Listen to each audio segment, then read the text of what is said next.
Muy buenos días, hermanos. Dios bendiga nuestras vidas. Amén, amén. A cada uno de ustedes también.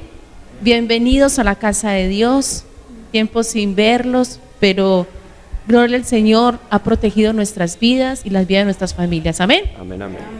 Vamos a estar abriendo nuestras Biblias en el libro de los Salmos, capítulo 61.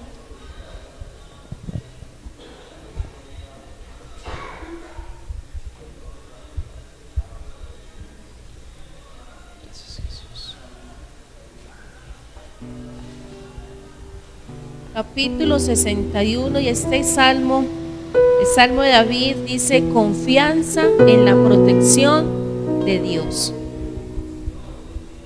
Listo, estamos ahí. Oye, oh Dios, mi clamor, a mi oración atiende. Desde el cabo de la tierra clamaré a ti, cuando mi corazón desmayare. Llévame a la roca que es más alta que yo, porque tú has sido mi refugio y torre fuerte delante del enemigo. Yo habitaré en tu tabernáculo para siempre, estaré seguro bajo la cubierta de tus alas.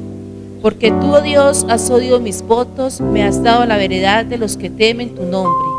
Días sobre días añadirás al rey, sus años serán como generación y generación. Estará para siempre delante de Dios, prepara misericordia y verdad para los que le conserven. Así cantaré tu nombre para siempre, pagando mis votos cada día. Amén. Es un salmo de David sobre la protección de su pueblo. Entonces dice: yo habitaré en tu tabernáculo para siempre, estaré seguro bajo la sombra, las cubiertas de tus alas. Entonces, en esta mañana creo que tenemos que agradecerle mucho a Dios por la protección durante todo este tiempo que nos ha dado. Amén. La protección, porque nos ha cubierto bajo las alas de su sombra, bajo las alas de Él. Entonces, este es un culto, es un servicio de agradecimiento a Dios por todo lo que ha hecho en nuestras vidas durante el tiempo que hemos estado encerrados o en la pandemia. Pero entonces tenemos mucho por qué agradecer, más que quejarnos, es mucho que agradecer. Amén. O sea que hasta aquí Dios nos ha ayudado, hasta aquí Dios nos ha levantado, nos ha sostenido con su mano poderosa. Entonces vamos a estar sobre nuestros pies y vamos a agradecerle a nuestro Dios por medio de cánticos, por medio de nuestras alabanzas, agradecerle a Dios por todo lo que ha hecho en nuestras vidas y lo que va a seguir y continúa haciendo, y lo que va a seguir haciendo en nuestras vidas, en nuestras familias, en nuestros hogares, en nuestro país, hasta en el mundo entero. Amén.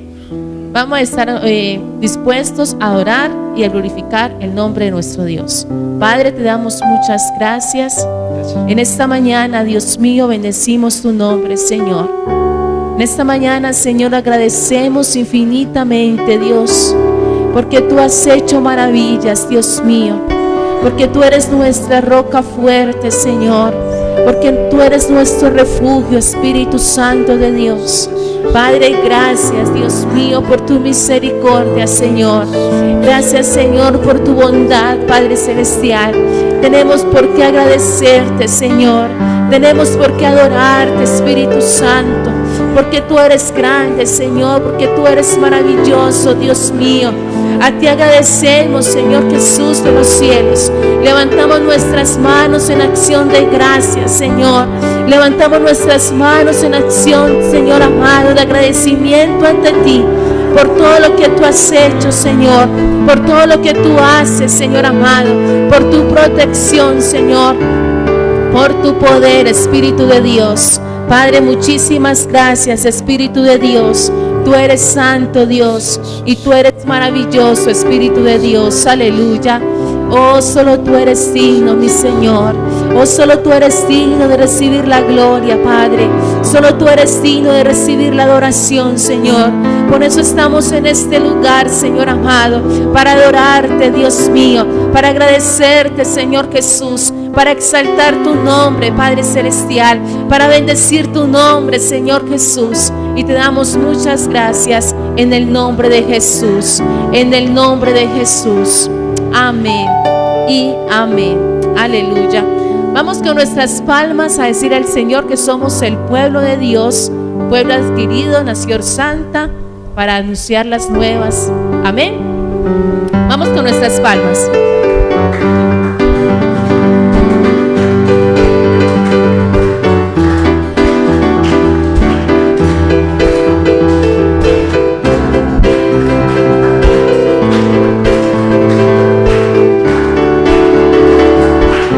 Somos el pueblo de Dios, somos un pueblo especial, llamados para anunciar las virtudes de aquel que nos llamó a su luz.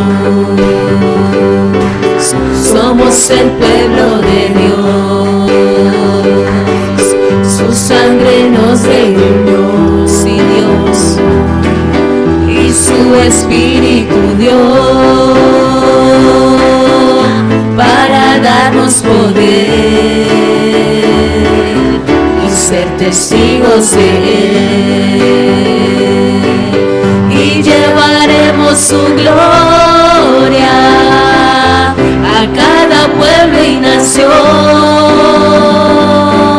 trayéndoles esperanzas y nuevas de salvación,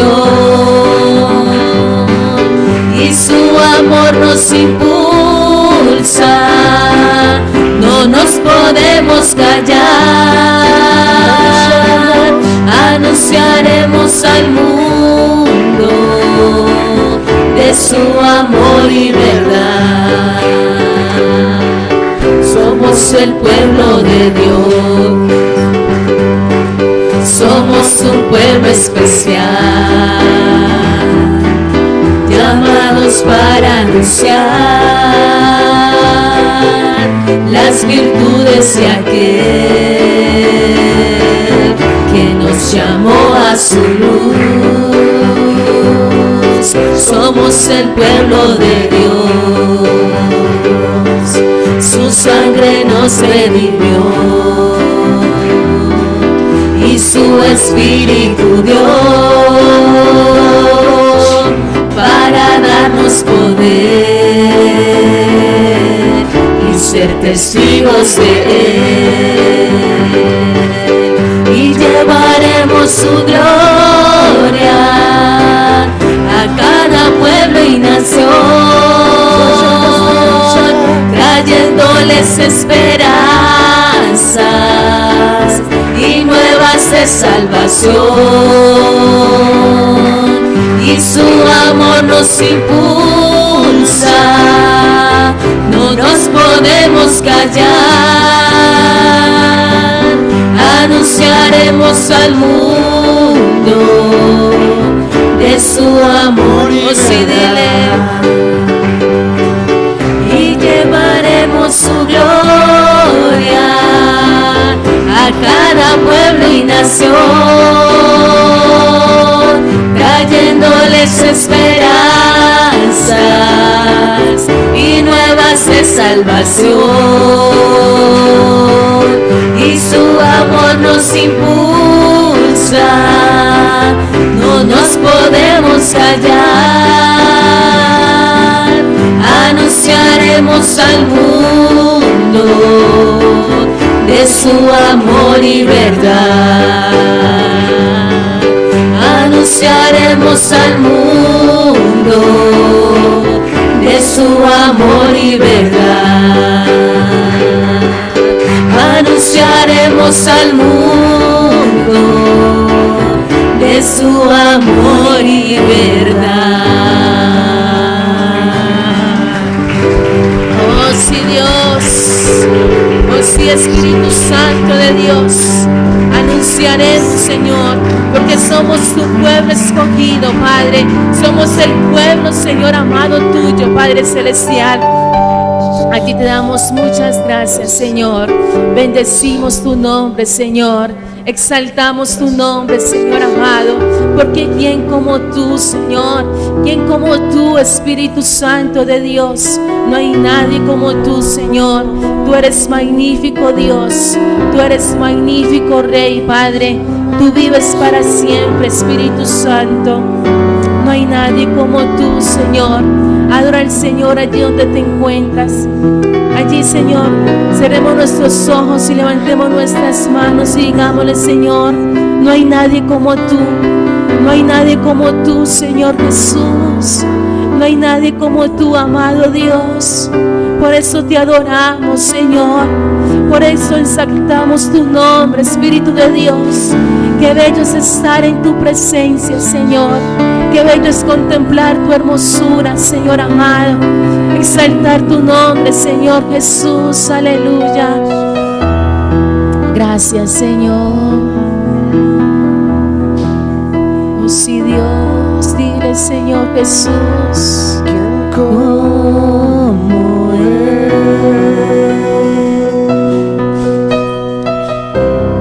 nada iguala su gloria y su poder.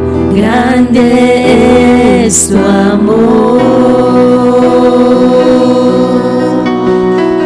su majestad me consume y me cautiva su voz.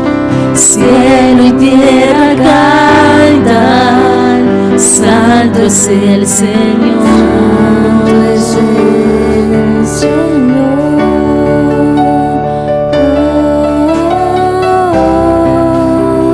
Elevó mi alma en adoración.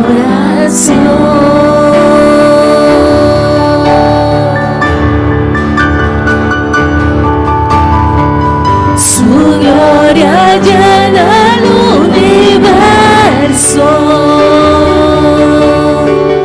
y su mirada es como estruendo que hace temblar. Su voz es como dulce viento. Por su palabra todo acaba y vuelve a empezar.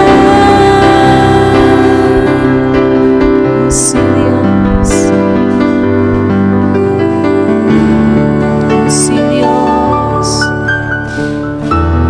¿Quién como Él? Oh, nadie, Señor. Nada iguala su gloria y su poder. Grande es su amor, su majestad me consume y me cautiva su voz. Cielo y tierra cantan, santo es el Señor.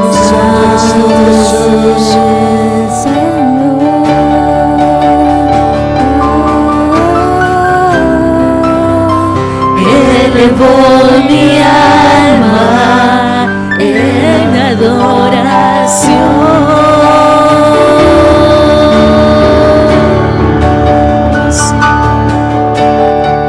Su gloria llena el universo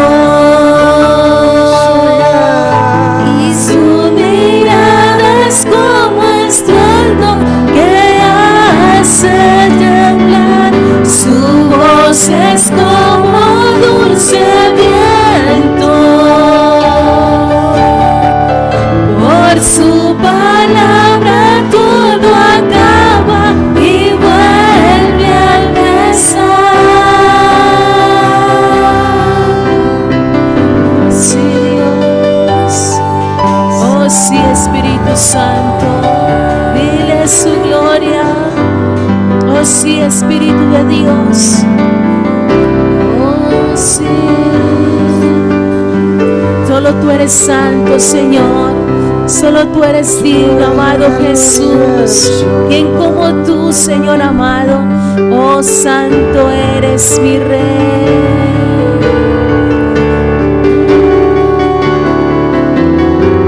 Su gloria llena el universo y su mirada es como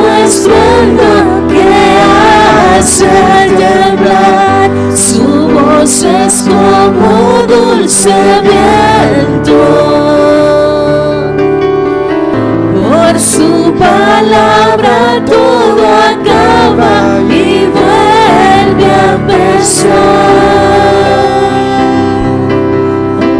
Sí, Vuelve a empezar. sí, Dios. Y todo vuelve a empezar. Oh Dios. Oh sí, Espíritu Santo de Dios. ¿Quién como Él? Dile quién como Él. ¿Quién ¿Quién como tú, Señor? Nadie. ¿Quién como Él? Oh sí. ¿Quién como Él? ¿Quién como Él? ¿Quién como Él? Como tú. ¿Quién como Él? ¿Quién como Él? ¿Quién como Él? Sí, dile ¿Quién como Él? Señor. ¿Quién como Él? ¿Quién como Él? ¿Quién como Él?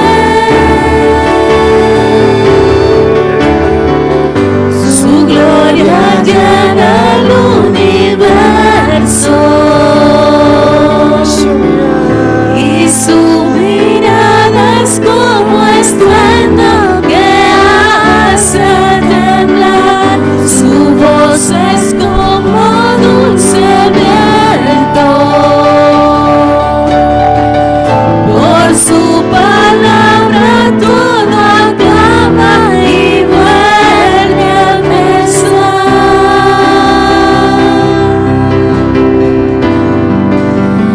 Vuelve a empezar.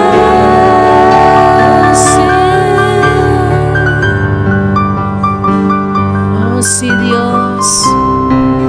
Solo tú eres santo, mi Señor. Solo tú eres santo, mi Señor Jesús. No hay nadie como tú, mi Señor. Tú eres maravilloso, mi Rey. A ti adoramos, Señor Jesús, porque no hay nadie como tú, amado Dios. No hay nadie como tú, amado Jesús. Es bello adorarte, Señor amado. Es bello exaltar tu nombre, Señor amado. Es bello, Señor Jesús, estar en tu presencia, Dios mío. Regocijarnos en ti, Señor amado. Padre, gracias, Espíritu Santo. Bendecimos tu nombre, Señor. Gloria al Padre, gloria al Hijo y gloria al Espíritu Santo. Amén, Señor Jesús. Le he colocado como título, ¿cuál es tu opinión sobre el Hijo de Dios? ¿Cuál es tu opinión sobre el Hijo de Dios? Mateo 16 del verso 13 en adelante dice la palabra del Señor así: viniendo Jesús a la región de Cesarea de Filipo, preguntó a sus discípulos diciendo: ¿quién dicen los hombres que es el Hijo del Hombre? Ellos dijeron, uno Juan el Bautista, otros dijeron es Elías, otros Jeremías, y otros dijeron no, debe ser alguno de los profetas. Él les dijo: ¿y vosotros quién decís que soy? Respondiendo Simón Pedro dijo: tú eres el Cristo, el Hijo del Dios viviente. Entonces le respondió Jesús: bienaventurado eres Simón, hijo de Jonás, porque no te le reveló carne ni sangre, sino mi Padre que está en los cielos.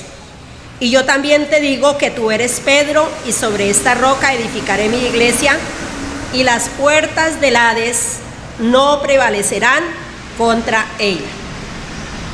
El Señor Jesús quería ser reconocido no como un judío simplemente. Él quería ser reconocido como persona, y es lo que Él desea, que cada ser humano lo pueda reconocer como una persona. Tampoco que lo reconocieran por los milagros.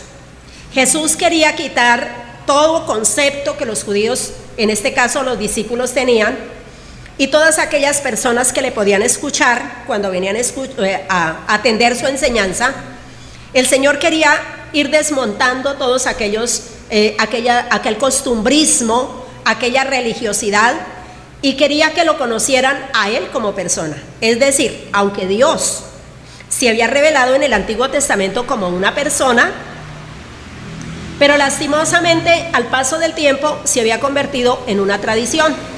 Entonces el Señor quería volver a las sendas antiguas, como dice alguna parte de la Escritura. Y volver a las sendas antiguas era precisamente con ese fin, de que a Dios lo tuvieran como una persona y no como una tradición.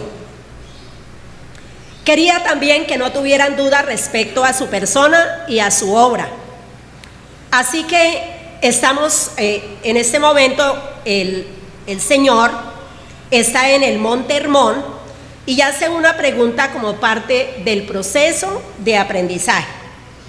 Y seguramente que nosotros hemos pasado muchas veces hemos pasado por este pasaje y nos detenemos solamente en la declaración del apóstol Pedro. Qué declaración tan bonita. Pero yo quiero que en esta mañana nosotros podamos mirar unas pocas verdades, porque tiene muchas, pero unas verdades importantes. ¿Qué dice? La primera pregunta es, ¿qué dice la gente de mí? O sea, que él está diciendo, ¿qué dice la gente de mí? Antes de estos sucesos y muchos más, el pueblo lo aclamaba como el ungido de Dios. Luego que los líderes religiosos le buscaban cada día, entonces la gente empezó a dudar. Y claro, por supuesto, muchos se alejaron, muchos se fueron. ¿Qué decían los líderes religiosos de Jesús? Si miramos en la Biblia en Juan capítulo 3, no lo vamos a mirar acá, en Juan capítulo 3 del verso 1 y 2, dice que un líder religioso, Nicodemo, dice que era principal entre los judíos, vino a Jesús de noche a hacerle una serie de preguntas. Y le dice, Señor, si tú no vinieras de Dios, no podrías hacer estas cosas que estás haciendo. Quiere decir que había una persona que tenía un concepto de Jesús que venía de Dios, que era una persona que venía de Dios. Pero de pronto no todos eran así. Encontramos otro principal en Marcos capítulo 5, verso 22 al 24, y es a Jairo, el principal de la sinagoga. Y él fue a Jesús y de igual manera entonces le dice, Señor, tú puedes hacer un milagro, mi hija está mal. Y efectivamente el Señor hizo un milagro. Era de las principales autoridades espirituales.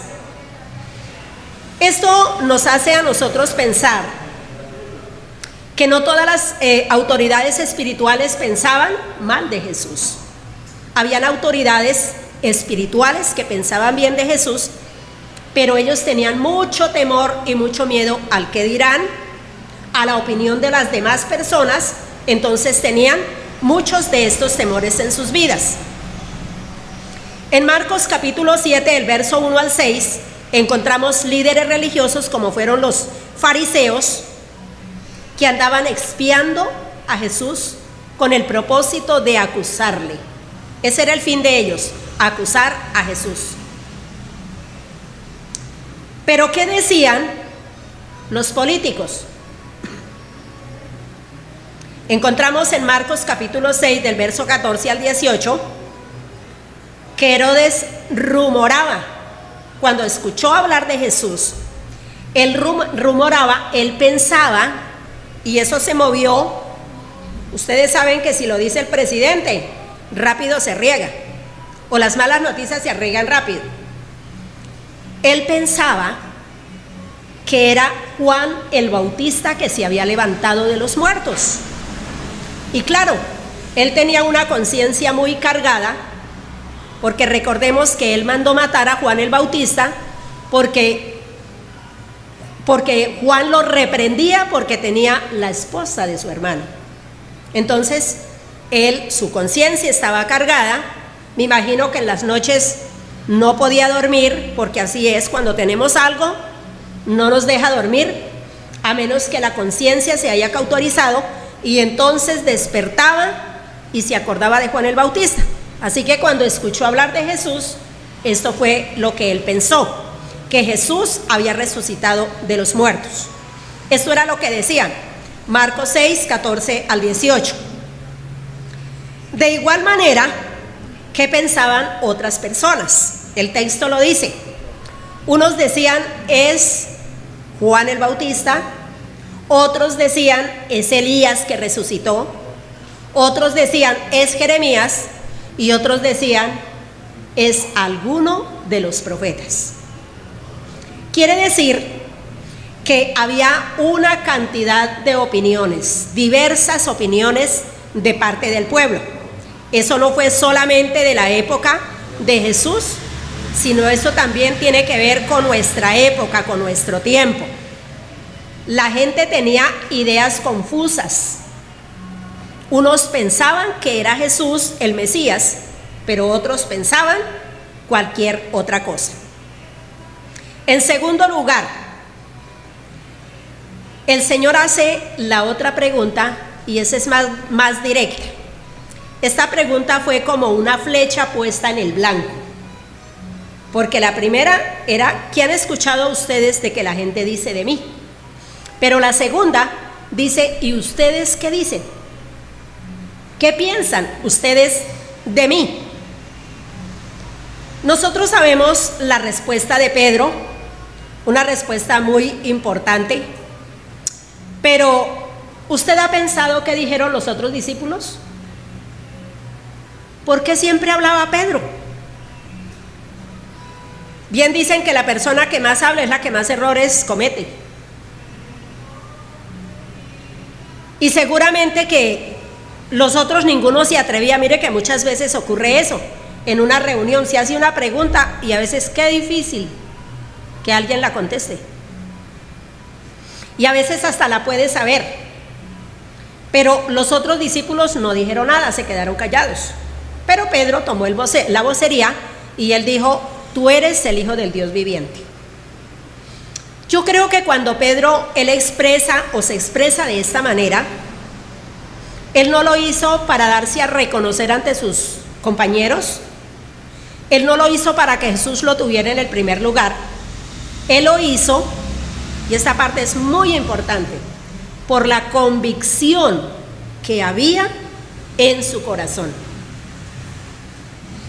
Para mí esto es tan sorprendente. Él había hecho algunas declaraciones como allá en Juan 6, 68, cuando dice, ¿a quién iremos si solo tú tienes palabras de vida eterna?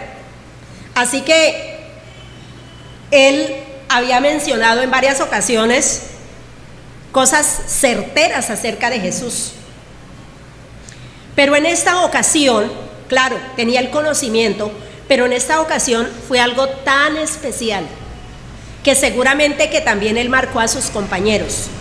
Pero aparte de marcar a sus compañeros, al Señor Jesús, o él entendió de que Jesús no había perdido su tiempo. Cuando uno ve que la gente aprende, yo personalmente en este tiempo, Dios me ha mostrado a través de ustedes, y más al ver la respuesta de estos primeros cultos del día de hoy, de que la gente no ha perdido el tiempo, y que yo tampoco he perdido el tiempo, que el pastor tampoco, que no hemos perdido el tiempo con ustedes, porque ustedes están seguros ¿en quién? En Cristo Jesús. Cuando el apóstol Pedro menciona esto, seguramente que él recordó lo que dice Deuteronomio 18:18, no lo vamos a leer. Jesús, en base a esta declaración de Pedro, hace una revelación de muchísimo peso. Para mí es fundamental. Yo diría que es como un letrero gigantesco que aparece en el Evangelio de San Mateo, y yo diría que en los evangelios, porque ninguno de los otros se menciona, y que Pedro seguramente lo recibió aún sin entenderlo tanto, pero que fue tan valioso, fue tan importante esto, que él lo recibió con mucha gratitud también. Se basa en lo siguiente, mire lo que dice el versículo 18, 17 y 18.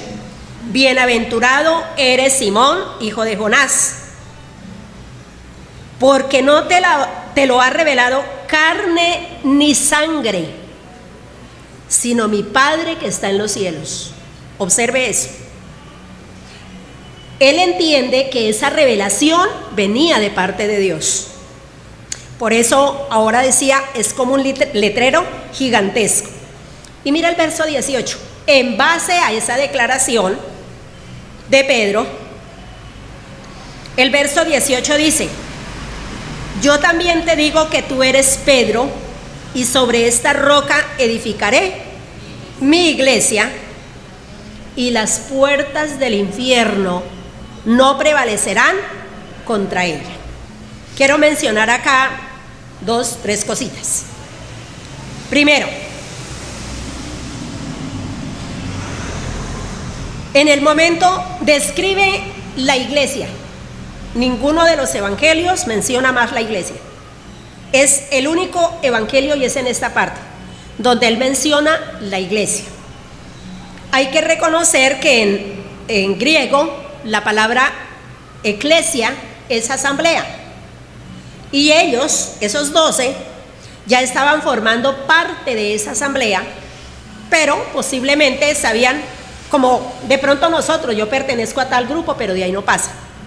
Pero ahora el Señor le revela a Pedro, o él le dice a Pedro que él es: yo también te digo que tú eres Pedro, y sobre esta roca edificaré mi iglesia.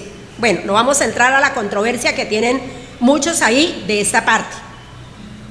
Pero también está diciendo, Cristo es el dueño, mi iglesia. No es la iglesia del pastor, del evangelista, del misionero, del apóstol, no. ¿De quién es la iglesia? Es de Cristo. Es de Cristo. La iglesia es de Él. Por eso nosotros no podemos usurpar ese derecho de propiedad, porque solamente le corresponde a Él. Dice en 1 Corintios 6, 19 y 20 que Él la compró con su propia sangre. Él dio su vida, Él compró la iglesia con su propia sangre. En tercer lugar dice, edificará su iglesia. ¿Quién edifica la iglesia? El Señor Jesucristo. ¿Cómo lo hace? A través de los dones, a través de los ministerios que Dios le concede, que son herramientas que Dios le concede a sus siervos para edificar la iglesia. Pero en sí no es el don, es Dios a través de los dones y a través de los siervos para edificar la iglesia. Eso está en Efesios capítulo 4, del versículo 11 al versículo 13. La iglesia ha pasado por muchísimos momentos difíciles, pero la iglesia ha permanecido. Persecuciones, dificultades, por ejemplo, este tiempo que la gente no se podía congregar, o en muchos lugares todavía no se pueden congregar, pero la iglesia del Señor permanece, y otros se añaden a la iglesia. Otros, en medio de esta situación, otros se añaden a la iglesia. En tercer lugar, Cristo entregó una llave en aquel momento. Entonces, recordemos que en primer lugar, ¿qué dice la gente de Cristo? En segundo lugar, ¿qué dicen ustedes? Y en tercer lugar, el Señor entrega una llave. El verso 19. A ti te daré las llaves del reino de los cielos, y todo lo que atares en la tierra será atado en los cielos, y todo lo que desatares en la tierra será desatado en los cielos. ¿Cuáles fueron esas llaves? Note la secuencia que esto lleve: a partir de una revelación. Tú eres el Hijo de Dios. El Señor dice, la iglesia. Y luego Él dice que es de Él, que Él la edifica, que Él dio su vida por la iglesia. Entonces, las llaves que el Señor entregó allí, porque no habla de llave. Ustedes han leído la Biblia y no habla de llave, las llaves.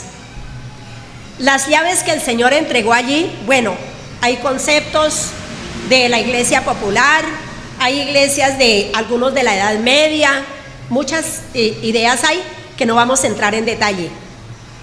Pero lo interesante es que esta llave no solamente la recibió Pedro, sino la recibieron todos los discípulos. Pero ¿cuál fue el primero en utilizar la llave?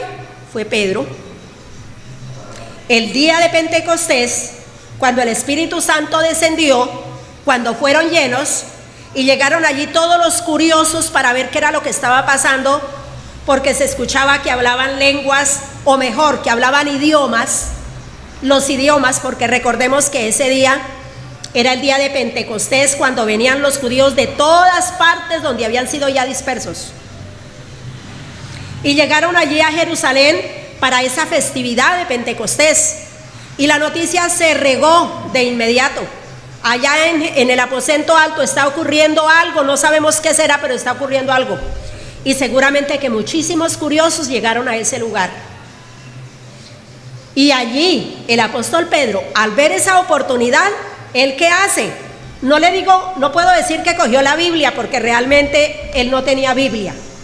Tal vez tenía algunos pergaminos, porque la Biblia todavía no estaba como nosotros la tenemos. Pero cogió esos pergaminos, y usted ha leído el capítulo 2 del verso 14 en adelante, cuando expresa un sermón homilético, cuando expresa un sermón contando desde allá, desde la antigüedad, cómo el Señor había prometido, cómo Dios había prometido que venía un Mesías. Y él dice, ese que ustedes crucificaron, ese que ustedes mataron, ese es el Cristo. Vamos a hacer una conclusión. Bueno, ya vimos que 3 puntos. Vamos a hacer una conclusión. Los religiosos ya vimos lo que pensaban. ¿Qué piensan los religiosos de nuestro tiempo? Si en ese tiempo hablamos de los judíos, en este tiempo hay una variedad impresionante. Es más, en muchos países la mayoría de la gente conoce de Dios. La mayoría de la gente. ¿Qué dicen? ¿Qué dice la iglesia? ¿Qué piensa la iglesia? Ahora, si hablamos de la iglesia en general, pero yo lo haría más personal en esta mañana. ¿Qué piensa usted del Hijo de Dios? ¿Será que nos podemos unir a la revelación de Pedro? Tú eres el Hijo del Dios viviente. Creo que para la muestra un botón, ¿verdad? Tú eres el Hijo del Dios viviente. Y nos alegramos mucho de ello. ¿Qué dicen los que no conocen a Dios? Ya nosotros hemos escuchado sus opiniones. Si vamos a los jóvenes, cómo ellos piensan. Si vamos a las familias, cómo piensan. Por eso hay tantos divorcios, porque no piensan en Dios. Por eso los jóvenes hoy en día están desembocados y desenfocados, porque no tienen una cantidad de ideas acerca de Dios. Aún, ¿qué dicen los niños? ¿Qué dicen los niños de Dios? Los que están conociendo la palabra ya tienen que decir de Dios. Pero los que no conocen la palabra, ¿qué tienen que decir de Dios? Si sus padres no les han enseñado nada. Pero, por último, el Señor nos entregó una llave y usted tiene esa llave. Mírela acá, hoy la tenemos mejor, más completa, no tenemos que cargar con un pergamino. Hoy tenemos la palabra de Dios.